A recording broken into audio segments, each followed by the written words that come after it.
Just concluded 2023 general election.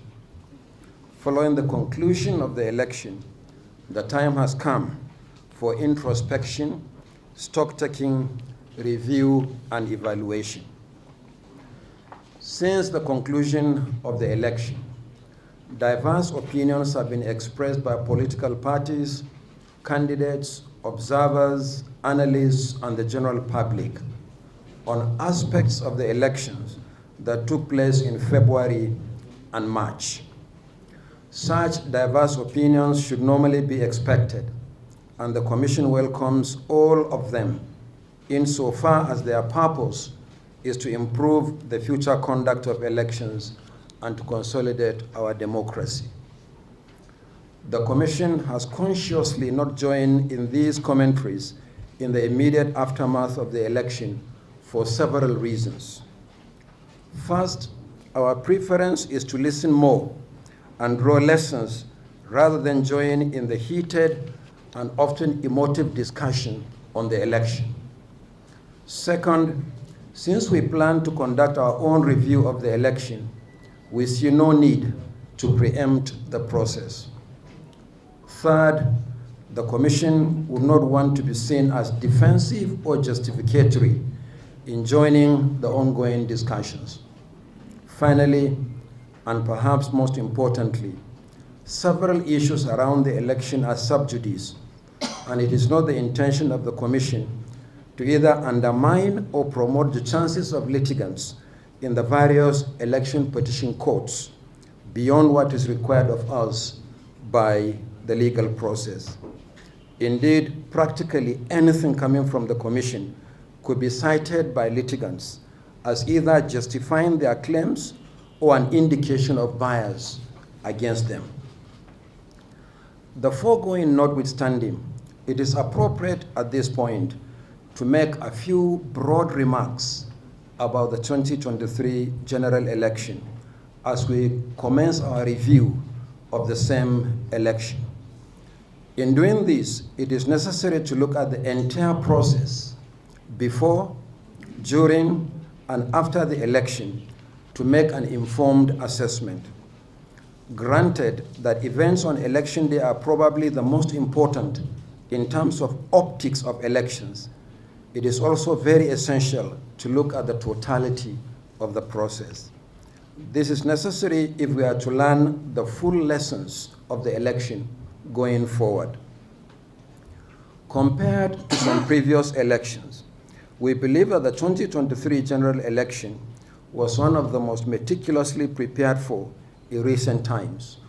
Learning from previous experiences, we started preparations immediately after the 2019 general election, carefully ticking the necessary boxes over a 4-year period.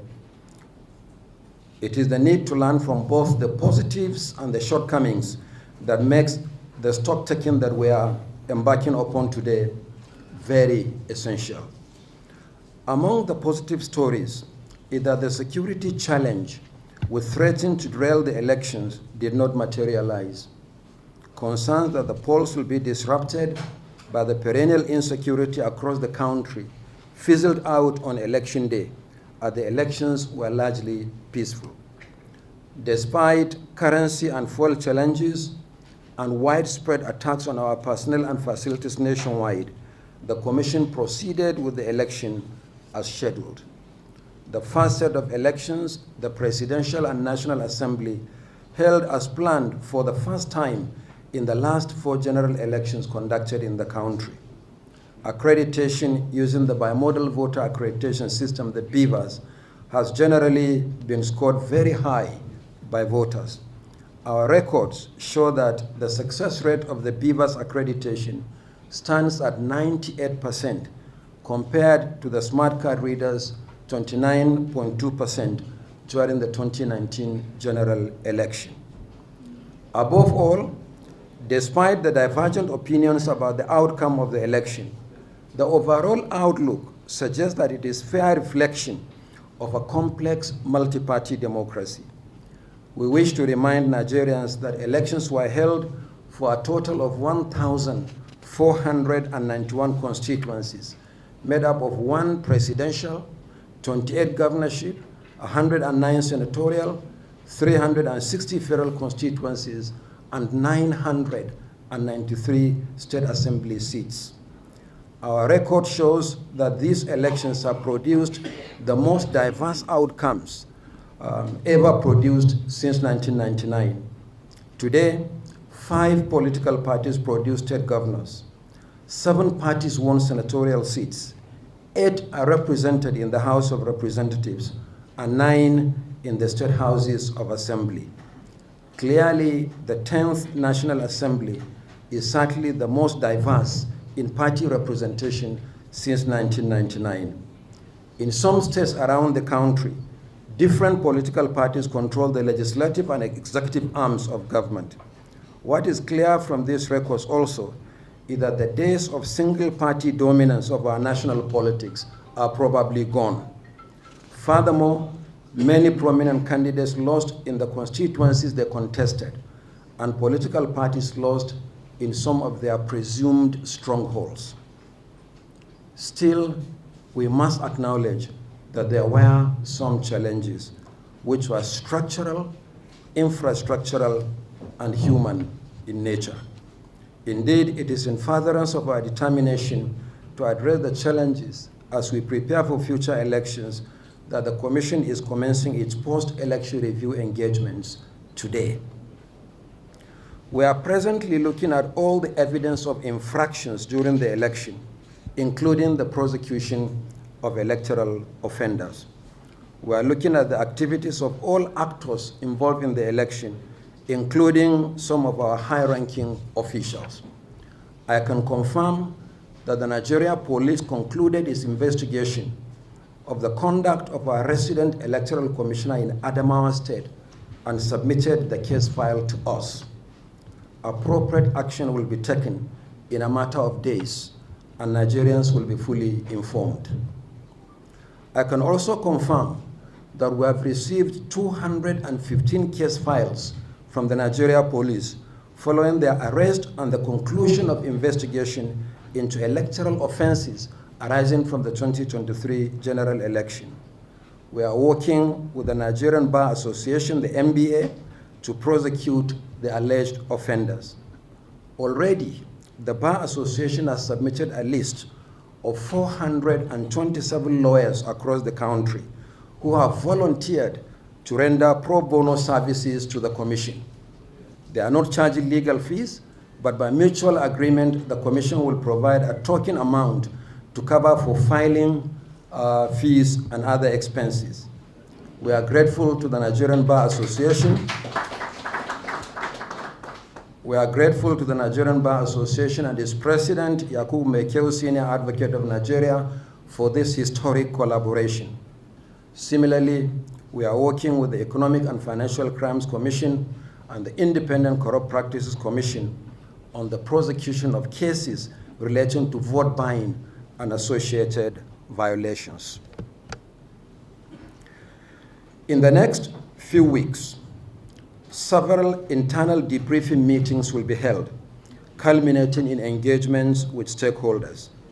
I implore the resident electoral commissioners as senior officials of the Commission to lead the discussion on all aspects of the election, from preparations, conduct, and aftermath, frankly and constructively.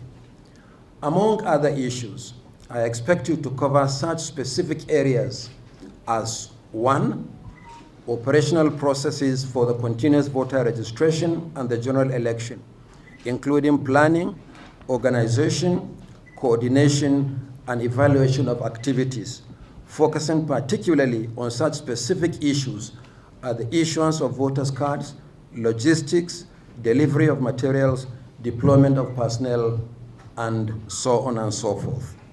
Number 2, legal framework for the conduct of elections with a view to addressing any key legal challenges that may have arisen prior to the 2023 general election, which were not envisaged before the election.